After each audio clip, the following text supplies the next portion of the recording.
Hello everybody, and welcome to my own personal analysis on the recurring theme of trees in Deltarune. As you can see by the title, the main point of this theory/analysis is to establish what recurring theme trees in Deltarune represent. Then I'm going to explain how I think Ralsei fits into all this. And this is my first time making a theory video, so let me know if you like it, and maybe I'll make a follow-up video on Ralsei's true identity in the light world. Without further ado, let's get into the video.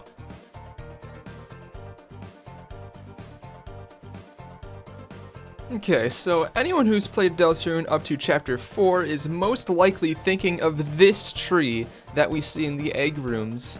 The biggest consistent theme we see with this tree is that it hides some sort of mystery man behind it. No, not that mystery man.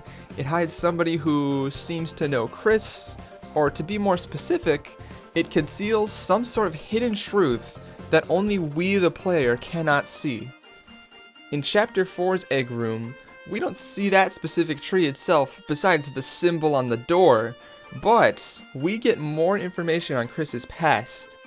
Based on the text we see in that room, we can infer that Chris used to go to some kind of art therapy, and that they would draw a tree over something they wanted to forget as a way to cover it up, most likely some sort of trauma that they witnessed or even caused themselves.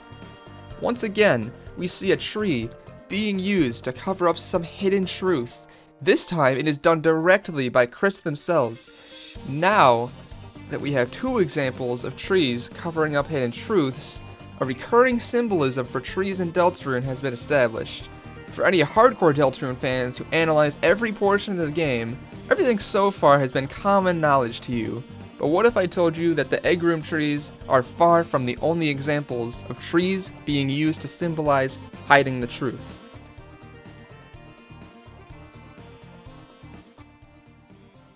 The next big example of trees hiding the truth in Deltarune lies in Chapter 3's 8-bit section.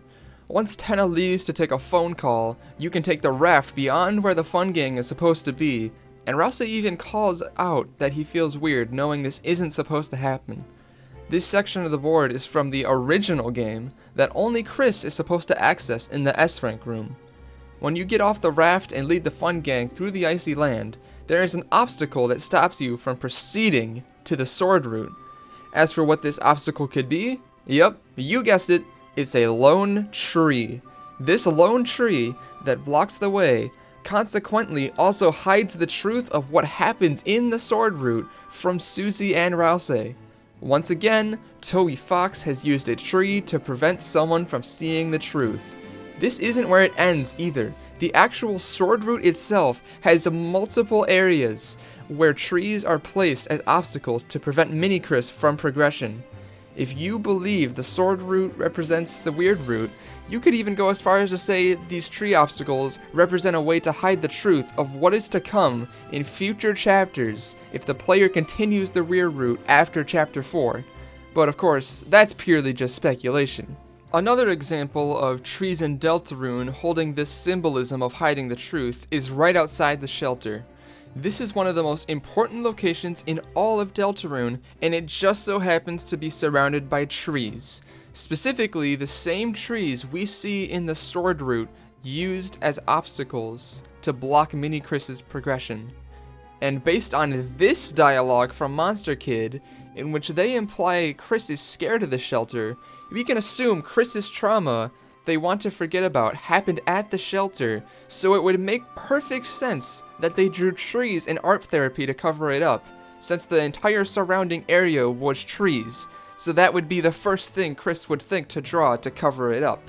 Now, of course, there are even more examples of trees concealing the truth in Deltarune, such as the trees blocking the player from getting to Noelle's house, the Christmas tree that Tenna hides Toriel under, and this prophecy panel, which is an entire topic on its own, and I think this video covers it well, and you should watch it if you're interested in this sort of thing.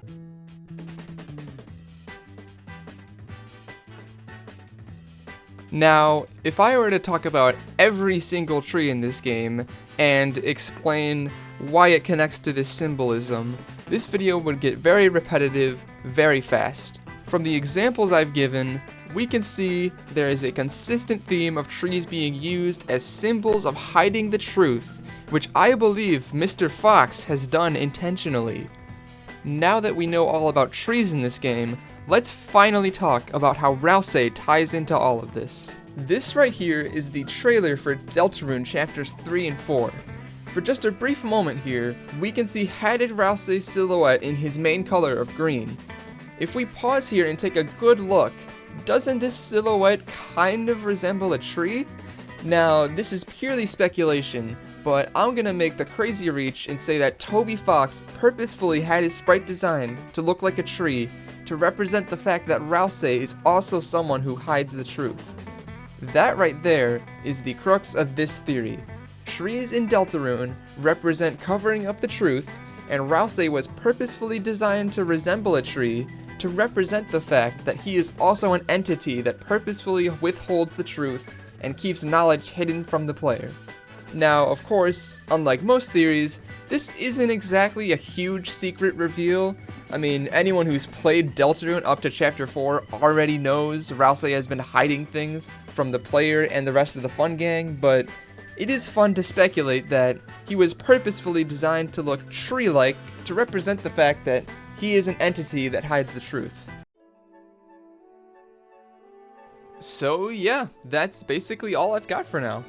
Deltarune's trees are used as symbols to hide the truth, and Ralsei's intentional tree-like design complements the fact that he hides the truth from those around him.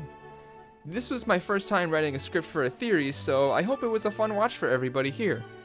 Now, since I'm a very small channel, I'll most likely be able to read every single comment under this video, so if you have anything to add or point out from this video, feel free to let me know down below.